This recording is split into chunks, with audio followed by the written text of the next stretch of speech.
जय साथियों, बहुत बहुत स्वागत है आप सभी का आपकी अपने रुचि बीस टू में। साथियों, आज की इस वीडियो के माध्यम से हम देखेंगे बीए आपका फिफ्थ सेमेस्टर है। ठीक है, खासकर यह एक प्रकार से जो सब्जेक्ट है संस्कृत। ठीक है, संस्कृत सब्जेक्ट होता है जिसमें आपको पढ़ना होता है, जिसके अंतर्गत पेपर नेम आपका होता है वैदिक वाग्यम एवं भारतीय दर्शन। ठीक है, और एक चीज़ और आपको बता दें कि बीए फिफ्थ सेमेस्टर में बीए विषय में जितने भी सब्जेक्ट होते हैं, यानी कि जितने भी विषय होते हैं, प्रत्येक सब्जेक्ट का जो है 2 पेपर होता है, एक तो फर्स्ट एक तो सेकंड है। ठीक है, लेकिन आपका यहाँ पर जो है आपका है संस्कृत फिफ्थ सेमेस्टर का फर्स्ट पेपर आज की वीडियो के माध्यम में आपको बताएंगे। आप लोग इसको रट के जाइएगा। ठीक है, खास तौर पर यह सभी यूनिवर्सिटी के लिए महत्वपूर्ण है। ठीक है, जैसे आपके हो गए एक प्रकार से कहें तो वीर बहादुर सिंह पूर्वांचल यूनिवर्सिटी का 24 दिसंबर को पेपर लगा हुआ।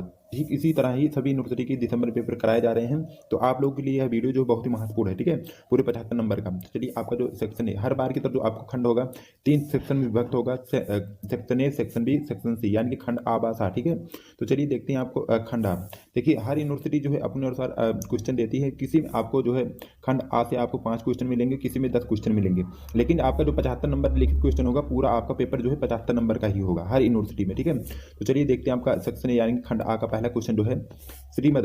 ठीक है, श्रीमद भागवत महाभारत की किस पर्व का भाग है? ठीक है, श्रीमद भागवत गीता जो है महाभारत किस भाग का भाग माना जाता है, इसको आपको लिखना है। और एक चीज और आपको बता दें, सेक्शन यानी खंड आ से जो है आपको 50 शब्दों में प्रत्येक क्वेश्चन का उत्तर लिखना है। ठीक है, इसके लिए जो है 10 × 3 यानी कि आपको 30 अंक मिलेंगे सेक्शन ए आ से। ठीक है, सेक्शन ए की तरफ से।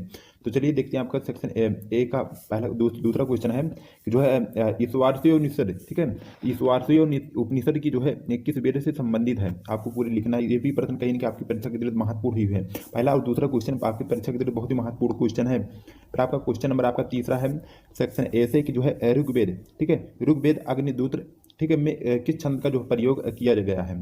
तो यह भी आपकी परीक्षा की कहीं ना कहीं महत्वपूर्ण ही है। फिर आपका जो अगला क्वेश्चन है, क्वेश्चन सेम इसी तरह ही क्वेश्चन पूछे जाएंगे। ठीक है, हर यूनिवर्सिटी में। अगला क्वेश्चन जो है क्वेश्चन नंबर आपका चौथा है सेक्शन आ से खंड आ से, यानी कि जो है तर्क संग्रह के दर्शन से संबंधित है, इसके बारे में आपको लिखना है। फिर आपका अगला क्वेश्चन नंबर आपका जो है पांचवा है कि जो है तेन व्यक्ति मुजीथा वाक्य का एक प्रकार से आशय स्पष्ट कर दिए। यह प्रश्न जो है कहीं ना कहीं आपकी परीक्षा के सब्जेक्ट से संस्कृत बहुत ही महत्वपूर्ण है। फिर आपका अगला क्वेश्चन है क्वेश्चन नंबर आपका छठवां है। छठवां क्वेश्चन क्या पूछा गया कि जो होतोरम। ठीक है, होतारम का अर्थ लिखिए। होतारम का क्या अर्थ होता है उसके बारे में आपको लिखना है।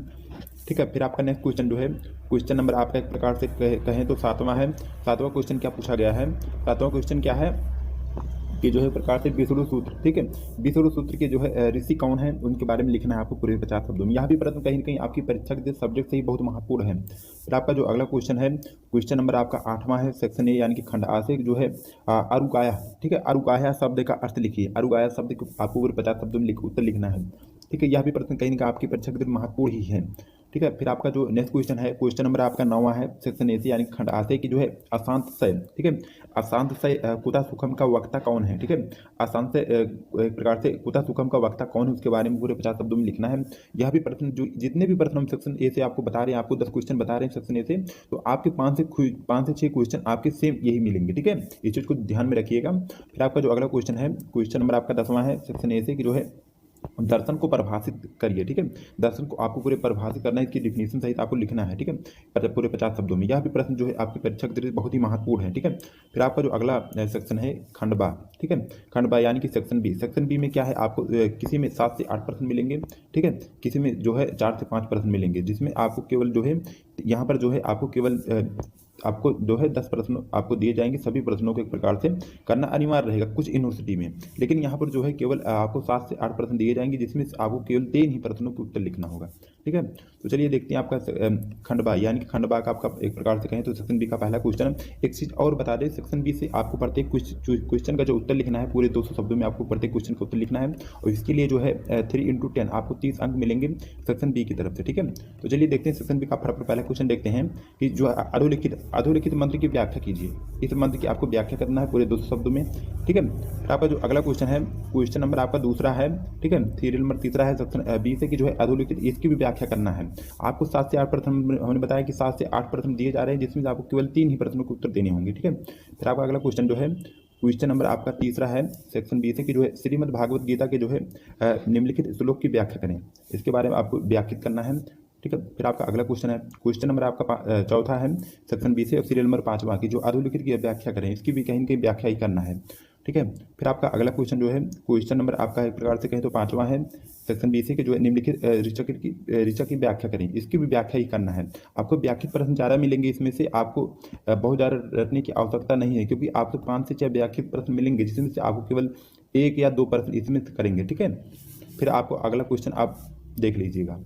फिर आपका जो अगला क्वेश्चन है ये भी अथवा करके दिया है, इसको भी आप लोग देख लीजिए। अधोलिखित पंक्तियों की व्याख्या करें, ठीक है, इसको भी व्याख्या करना है, ठीक है। फिर आपका जो अगला क्वेश्चन है, क्वेश्चन नंबर आपका एक प्रकार से कहें तो 7वां है, सीरियल नंबर 8वां है, सेक्शन आपके बी से कि जो है निम्नलिखित ऋचा की व्याख्या करें। यह भी प्रश्न जो है आपकी परीक्षा के लिए महत्वपूर्ण ही है, सबके सब प्रश्न संस्कृत में महत्वपूर्ण ही हैं, आप लोग एक बार देख के जाइएगा, ठीक है। फिर आपका जो अगला क्वेश्चन है, क्वेश्चन नंबर आपका है 8वां है, सेक्शन बी की तरफ से कि जो निम्नलिखित की व्याख्या करें, ठीक है। इसमें व्याख्यात प्रश्न काफ़ी ज़्यादा पूछे गए हैं, तो इसलिए आप लोग व्याख्यात प्रश्नों को एक बार जरूर रट के जाइएगा, ठीक है। फिर आपका जो अगला क्वेश्चन है, आपका अगला सेक्शन है सेक्शन सी, यानी कि एक प्रकार से कहें तो खंड सा, ठीक है। खंड सा में जो है आपको 4 प्रश्न दिए जा रहे हैं संस्कृत में, जिसमें से केवल आपको एक ही प्रश्न करना होगा, ठीक है। अलग अलग यूनिवर्सिटी जो होती है अपने अनुसार क्वेश्चन देती है, हमने पहले ही बताया है। किसी यूनिवर्सिटी में देखिए, इसमें जो यूनिवर्सिटी है इसमें कहा गया आपको केवल एक ही प्रश्नों का उत्तर देना है, और प्रत्येक क्वेश्चन को जो एक प्रकार से है 15 गुणे 1, आपको 15 नंबर मिलेंगे आपको सेक्शन सी की तरफ से पूरा, और प्रत्येक क्वेश्चन को जो आपका अधिकतम शब्द सीमा है 500 शब्दों में प्रत्येक क्वेश्चन का उत्तर लिखना है। लेकिन आपका जो सब्जेक्ट यही होगा हर यूनिवर्सिटी में, तो कहीं ना कहीं हर यूनिवर्सिटी के लिए महत्वपूर्ण ही है, ठीक है, कि आपका जो पेपर है। तो आपका जो एक प्रकार से सेक्शन सी का आपका पहला क्वेश्चन जो है सीरियल नंबर 10वां है कि जो है श्रीमद् भागवत गीता के अनुसार जो है आत्मा पर प्रकाश डालिए, पूरे 500 शब्दों में लिखना है। यह जो प्रश्न आपकी परीक्षा में बहुत ही महत्वपूर्ण रिपीटेड प्रश्न है, बार बार आपकी परीक्षा में पूछे गए संस्कृत में, ठीक है, फर्स्ट में। फिर आपका दूसरा क्वेश्चन है सेक्शन सी से खंड 7 से सीरियल नंबर 11वां है कि जो है तर्क संग्रह के अनुसार जो है अनुमान प्रमाण का विवेचना कीजिए, ठीक है। तर्क संग्रह के अनुसार जो अनुमान प्रमाण की विवेचना करें, यह भी प्रश्न आपकी परीक्षा के लिए महत्वपूर्ण है। सेक्शन सी से आपको 4 प्रश्न बता रहे हैं, ये चारों के चारों आपकी परीक्षा के लिए महत्वपूर्ण ही है, ठीक है। फिर आपका जो अगला क्वेश्चन है, क्वेश्चन नंबर 3 है सेक्शन सी से कि जो नास्तिक दर्शन पर प्रकाश डालिए, ठीक है। नास्तिक दर्शन के बारे में आपको पूरे 5 शब्दों में उत्तर लिखना है। यह भी प्रश्न एक प्रकार से आपकी परीक्षा के दृष्टि महत्वपूर्ण ही है, ठीक है। फिर आपका अगला क्वेश्चन है, क्वेश्चन नंबर आपका एक प्रकार से कहें तो चौथा है, सीरियल नंबर आपका 13वां सेक्शन सी की तरफ से कि जो है शिव संकल्प, ठीक है, शिव संकल्प सूक्त का सारांश लिखिए, ठीक है। यह भी प्रश्न आपकी परीक्षा के लिए महत्वपूर्ण ही और रिपीटेड प्रश्न है। देखिए सेक्शन सी से आपको 4 प्रश्न बता रहे हैं, जिसमें से केवल आपको एक ही करना है, ठीक है, लेकिन आपको चारों प्रश्नों को आपको रिवीजन करके जाइएगा, ठीक है। आपकी परीक्षा में कोई भी प्रश्न पूछ सकता है इसमें से, ठीक है, इस चीज़ को ध्यान में रखिएगा। तो खासकर यह वीडियो जो है बच्चों सभी यूनिवर्सिटी के लिए महत्वपूर्ण आपके साबित होने वाला है, खासकर आपके 2024-25 एग्जाम में, ठीक है। तो बच्चों आज के लिए इतना वीडियो पसंद, वीडियो को लाइक से सब्सक्राइब करिएगा। फिर मिलते हैं नेक्स्ट किसी वीडियो में। जय हिंद, धन्यवाद।